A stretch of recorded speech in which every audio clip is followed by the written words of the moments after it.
The moment the final whistle blew, Caitlin Clark stood on the court, shoulders slumped, eyes fixed on the scoreboard that marked the end of Iowa's playoff run. In the eyes of fans and critics alike, this loss was more than just a playoff defeat. It was a public condemnation of the strategies, or the lack thereof, put in place by head coach Christie Sides. For Sides, who had spent much of the season crafting her reputation as the architect of a young, promising team, this failure was about to snowball into a career-defining moment, and not in the way she had ever imagined. But before we proceed further, don't forget to smash that like button and subscribe. When word broke that Sides had been fired following the game, reactions were swift and in some cases, pretty brutal. Fans, pundits, and anyone with a Twitter handle chimed in with takes ranging from sympathetic to outright savage.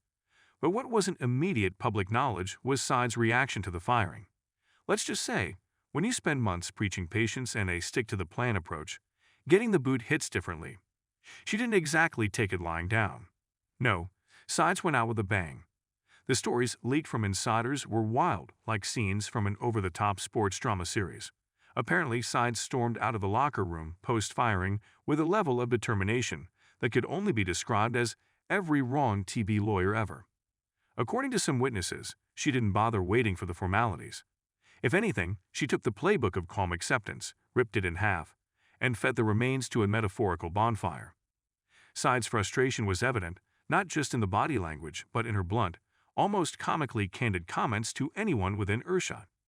One insider claims she looked straight at a framed motivational quote near the hallway and muttered something along the lines of, "Who writes this garbage?" before pivoting sharply and exiting. An exit interview was held, though one wonders what such a conversation even sounds like when the newly fired coach has already made up their mind to go out swinging. The firing, for all the fanfare around Clark's performance and Iowa's near miss, had been building like a storm for weeks. Sides' approach to coaching Clark and the rest of the team had been hotly debated. A conservative in some strategic areas, Sides had a knack for pacing her team like it was a marathon, not a sprint. Yet, in high-pressure playoff games, this philosophy met with heavy criticism, most notably for not maximizing Clark's explosive talents when it counted most. If the season was a marathon, then the last stretch was a mad dash with loose shoelaces. Rumors started bubbling up even before the playoff loss, with anonymous sources suggesting that Sides and her staff were butting heads over the best way to deploy Clark, who was clearly the engine of the team. It was like watching a band with a world-class lead guitarist trying to figure out if they should let them solo more or just stick to the usual riffs.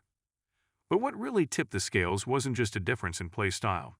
It was the sheer visibility of the missteps.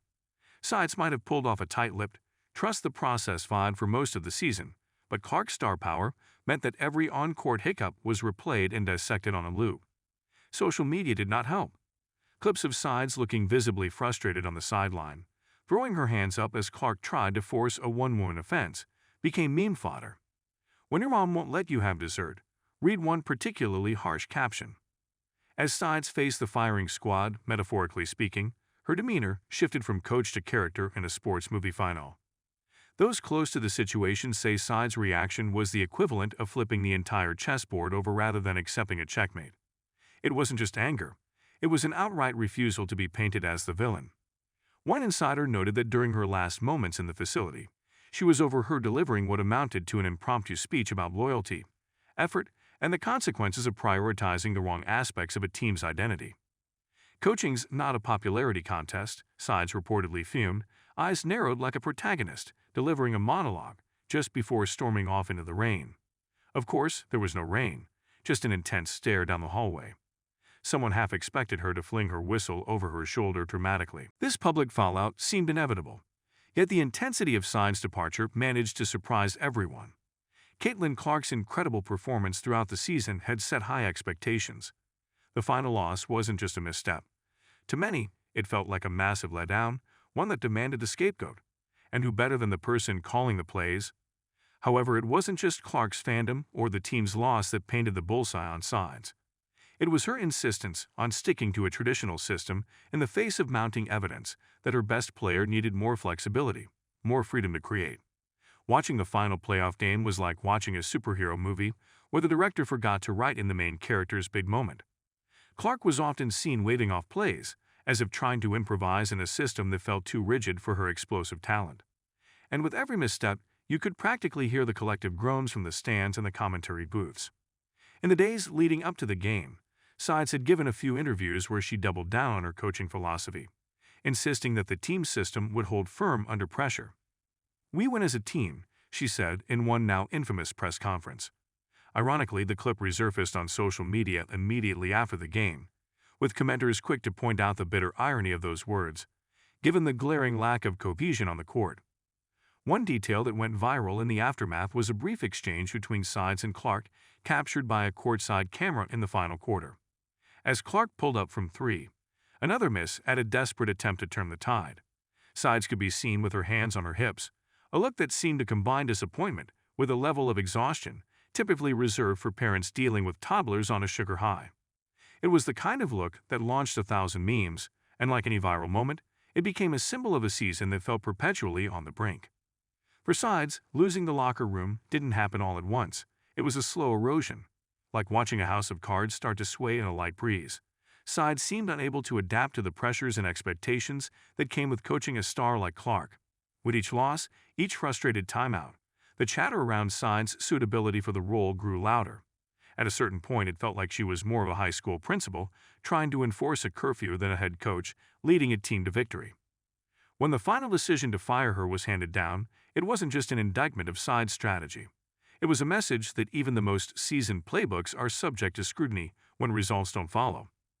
Whether justified or not, it was clear that the organization wanted to make a statement, and Christie Sides was going to be the punctuation mark at the end of a disappointing season. Still, her reaction after the firing was what set the whole incident apart from the usual coach ousting drama. As she left the stadium that night, Sides reportedly refused to take the customary exit route used by coaches and staff, instead choosing to march through the main concourse, all the while muttering sharp observations about loyalty and the consequences of impatience. Witnesses described the scene as part sports meltdown, part Shakespearean exit. She was like the only one not surprised by the outcome, but that didn't make it sting any less, said one anonymous staffer who watched Sides make her exit. "It's like she knew where the bus was headed, but she just wanted to make sure everyone knew she was walking away before it crashed." What followed was a cacophony of online speculation and think pieces. Sports writers feasted on the firing, debating what Sides' departure meant for Iowa's future and the broader implications for coaches dealing with generational talents like Clark. Others took the opportunity to delve into the personality clashes, suggesting that Sides' old-school approach might have clashed with Clark's emerging star power. The jokes and hot takes kept coming, with one commenter summing up the general mood. "It's like watching someone get booted from a rock band because they only want to play covers." Don't forget to hit that like button and subscribe to our channel for more engaging content. We thrive on your feedback, so be sure to leave your thoughts in the comments section below. Until next time, keep discovering and stay tuned.